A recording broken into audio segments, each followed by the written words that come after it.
আমি যখন ক্লাস 9 এ পড়ি তখন রূপপুর গ্রিন সিটিতে বেড়াইতে যাই। তো ঘুরতে যাই দেখি রাশিয়ানদের খাদ্য তালিকায় অনেকগুলো চাইনিজ ভেজিটেবল সবজি ছিল। এগুলো নতুন, নতুন দেখে আমার মাথায় ভাবলো যে ঘোরাঘুরি আড্ডা দিয়ে আসছে, আমি ওইটুকু সময় যদি এটার পিছনে দিই, এতে আমার আর্থিকভাবেও লাভবান হব এবং রাশিয়ানদের যে একটা খাদ্যের চাহিদা সেটা পূরণ করতে আমি সক্ষম হব। ঈশ্বর দিতে এই ইউনিক বলতে এই চাইনিজ প্রজেক্ট একটাই বর্তমান আমার নাম মোহাম্মদ আব্দুল কাদের পরামানিক। আমি পড়াশোনা করি, পাশাপাশি প্রজেক্ট দিই, রাশিয়ান প্রজেক্ট। এখানে রাশিয়ানদের যত ভেজিটেবল আছে মানে চাইনিজ সবজি, এগুলো সবগুলো আমি আবাদ করছি। এই বিজনেস আসার উদ্দেশ্য ছিল মূলত আমি যখন ক্লাস 9 এ পড়ি তখন রূপপুর গ্রিন সিটিতে বেড়াইতে যাই। তো ঘুরতে যাই দেখি রাশিয়ানদের খাদ্য তালিকায় অনেকগুলো চাইনিজ ভেজিটেবল সবজি ছিল। এগুলো নতুন, নতুন দেখে আমার মাথায় ভাবলো যে বর্তমানে নতুন কোনো কিছু করলে তো এটার বেনিফিট বেশি পাওয়া যায়। চারদিকে ভাবা চিন্তা করে দেখলাম আমি যদি নতুন ভাবে কোনো কিছু করতে পারি, উগ্র লেটুস পাতা, চাইনিজ পাতা, ক্যাবিজ, শ্যাওল, এগুলা দেখছিলাম। তো এগুলো দেখে আমি ওখান থেকে বিচি সংরক্ষণ করে এটা চাষ। এগুলো হচ্ছে আপনার বাইরে থেকে এসে বিক্রি হচ্ছে। তো আমি তখন ভাবলাম বাইরে থেকে তো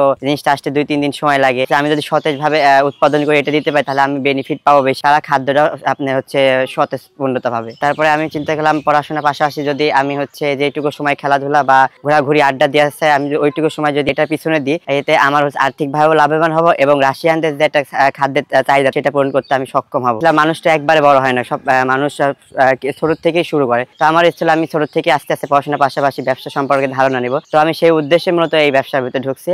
আলহামদুলিল্লাহ মোটামুটি ভালোই চলছে। আমি 1 কাঠা জমি থেকে আমি নিজে প্রতিদিন 2 কেজি 3 কেজি মাল নিতে 6-7 মাস পরে চাহিদা ব্যাপক বৃদ্ধি পায়। তার ফলে আমি আস্তে আস্তে জমি বাড়াই, প্রায় 3 বিঘার মতো জমি বর্তমান, এবং আমার নিজস্ব একটা দোকান আছে। বাবার থেকে জমিটা নিয়ে সবকিছু বাবাকে বলতাম এভাবে না এভাবে করতে, বাবা কাজের লোক দিয়ে করে দিত। চাষাবাসটা হচ্ছে আমি বিসিগুলো সংরক্ষণ করি। আমাদের আছে এক ফ্রেন্ড আছে, ও বাবার দোকান আছে গ্রিন সিটিতে, এগুলো বিসি সংরক্ষণ করছিল বাবা, তো ওনার থেকে বিসিগুলো মূলত আমি আনছি। এটা হচ্ছে চাষাবাদ আমার হচ্ছে ভাই সে করে, আর আমাদের আরো 2টা লোক ছিল তারা করছিল। এগুলো মূলত হচ্ছে অন্য অন্য সবজির মতোই, কিন্তু একটু বিকল্প পদ্ধতি বলতে এই যে অতিরিক্ত তাপমাত্রা, অতিরিক্ত বৃষ্টি, এগুলো নিয়ন্ত্রণ করতে পারলে এগুলো করা সম্ভব। এখনো বাংলাদেশের মাটিতে সবাই করতে পারবে না, কারণ এই তাপমাত্রায় কিছু কিছু টেকনিক অবলম্বন না করলে বিসি বের হবে। এই টেকনিক গুলো আমি হচ্ছে প্রায় 6-7 মাস ধরে গবেষণার মতে, মানে আমি ছোট ছোট জায়গা দিয়ে বিভিন্ন রকম হচ্ছে টেকনিক খাটিয়ে মনে করেন বিসি বপন করে কোন টেকনিকটা কাজে লাগে।